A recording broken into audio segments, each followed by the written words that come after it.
Oui, donc dans cette vidéo, je vais vous montrer comment on peut faire pour modéliser les bâtiments adjacents à notre projet.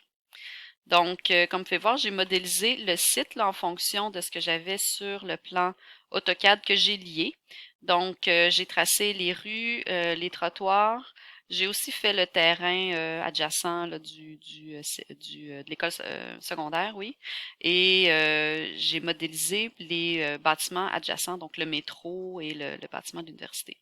Donc, je vais vous montrer comment je vais modéliser vraiment très, très simplement, juste par une forme de volume. Je vais venir faire l'école qui est juste à côté. C'est la même chose que j'ai fait pour cette partie-là ici. Donc, pour modéliser des volumes comme ça, différentes aussi façons qu'on peut faire dans Revit, vous pouvez utiliser l'option volume et site et tracer un volume comme ça in situ. Je trouve que ça se travaille peut-être un petit peu moins bien que l'option que je vais vous montrer, qui est en fait de travailler avec des modèles génériques de composants 3D, donc auxquels on applique dans le fond juste une couleur. Je vais vous montrer comment on fait dans le fond une extrusion très simple, un peu comme si on travaillait dans SketchUp par exemple ou dans Formit. Donc voilà, je suis sur mon plan d'implantation. Si jamais vous n'arrivez plus à voir votre plan DWG parce que vous avez créé des dalles par-dessus, vous pouvez toujours venir vous placer, comme moi je ne le vois plus, là, il est comme en dessous. Est-ce que je peux changer ici l'ordre? Je vais voir. Est-ce que ça change quelque chose? Ça ne semble pas changer quelque chose, donc je vais plutôt ici me mettre en image filaire, donc pour voir au travers là, de mes éléments qui sont solides. Donc voilà. Ah oui, une chose que je vous ai pas dit aussi, c'est que je suis venue tracer ici le contour du site. Donc la limite de propriété. Pour tracer votre limite de propriété, c'est dans l'option volume et site. Vous avez ici la limite de propriété, qui est une ligne 3D là, qui vous permet de tracer ici l'ensemble des lignes là, qui composent la limite de notre propriété. Donc voilà. Et maintenant, je vais venir faire le volume ici. Donc, pour le créer, je préfère travailler sous forme de composants. Les composants, si vous vous rappelez, ce sont tous les éléments 3D de votre projet.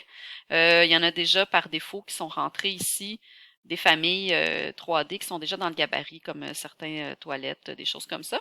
Donc, ce qu'on va faire, c'est qu'on va venir, dans le fond, créer un nouveau composant pour notre projet. Donc, je vais dans Architecture, Composants, Créer in situ. Donc, on va créer un élément 3D directement dans le projet. Vous pouvez faire ça pour plusieurs catégories. Si vous cliquez ici, vous pouvez choisir ensuite dans quelle famille ce composant-là va se rajouter. Donc, chaque famille a des propriétés différentes. Par exemple, vous pourriez créer un élément 3D pour du mobilier, par exemple, ou des meubles de rangement. Je dirais que c'est surtout pour ça qu'on utilise ou certains peut-être si vous travaillez, je sais pas, dans un entrepôt, quelque chose comme ça, vous voulez modéliser juste l'espace que prendront certains espaces de rangement ou certains équipements. Donc, vous pouvez créer une famille, un composant 3D en choisissant à quelle famille vous voulez qu'il soit classé, donc cet élément-là. Moi, ce que je vais faire, je vais rester dans du très, très générique, là, donc je vais le modéliser, tout simplement un modèle générique, ça va être mon volume qui va apparaître là. La raison pourquoi je n'utilise pas volume, c'est que j'ai pas nécessairement les mêmes outils de modélisation, puis j'aime mieux ceux de modèle générique ici. Donc voilà. Vous pouvez le nommer, donc on va l'appeler collège Le Temple. Vous n'êtes pas obligé de le nommer, mais c'est toujours mieux pour classer nos éléments. Et puis là, vous avez ici en haut les outils de modélisation pour faire des extrusions. Donc, ça vous permet de faire différentes opérations booléennes simples. Donc, c'est quand même pour faire des formes assez simples, là, évidemment. Donc, vous pouvez faire des extrusions. Nous, c'est ça qu'on va faire. Mais si vous voulez faire des formes plus complexes, il y a d'autres options ici qu'on pourra regarder éventuellement si vous en avez besoin. Donc, je vais cliquer sur Extrusion. Et ensuite, je vais toujours utiliser le même outil, Choisir ligne, pour venir tracer le contour du collège Le Tendre. Donc, je fais que sélectionner ici les lignes de contour qui viennent de mon fichier lié AutoCAD. Donc là, c'est vraiment comme si je faisais du SketchUp. Je vais m'arrêter ici, donc je n'irai pas modéliser cette partie-là parce qu'elle dépasse de mon site. J'en ai pas nécessairement besoin. Donc, on s'assure d'avoir un contour qui est bien, donc une ligne qui forme des lignes qui forment une boucle fermée. Et ensuite, vous avez l'option ici de mettre à quelle hauteur vous voulez que l'extrusion se termine. Donc là, pour l'instant, ça ferait juste une petite galette de 250 mm. Donc, que j'ai pas les données du collège Le Tendre exactement, mais si on regarde si vous regardez sur Google Earth, on peut voir qu'il y a environ 3 étages. Donc, je vais prendre comme hypothèse que j'ai 3500 mm par étage, donc fois 3. Donc, j'aurai un bâtiment qui ferait environ 10 500. Maintenant, pour le matériau, parce que par défaut, sinon il va être de couleur gris, c'est pas nécessairement très beau.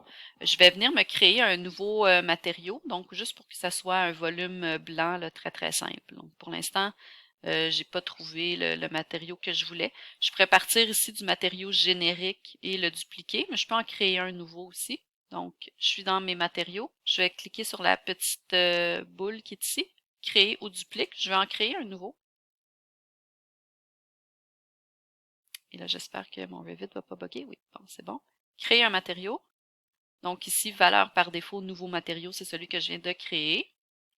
Je vais changer son nom. Donc, je vais dans son identité ici, puis je vais l'appeler volume bâtiment site. Tiens.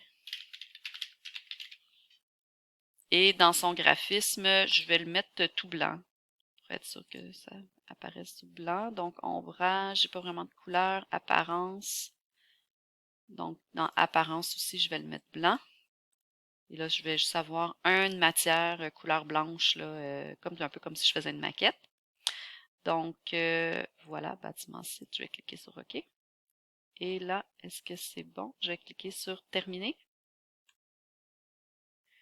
Et là, si on va voir en 3D, vous allez voir que j'ai maintenant un volume 3D d'une hauteur de 10 mètres, 10 000 quelque chose, là, 10 500 pour la dimension du collège Le Temple. Évidemment, ça reste un volume très très simple, là. On ne passera pas beaucoup de temps sur ça. C'est juste pour donner un peu une idée de l'échelle des bâtiments autour de notre école qu'on va modéliser éventuellement.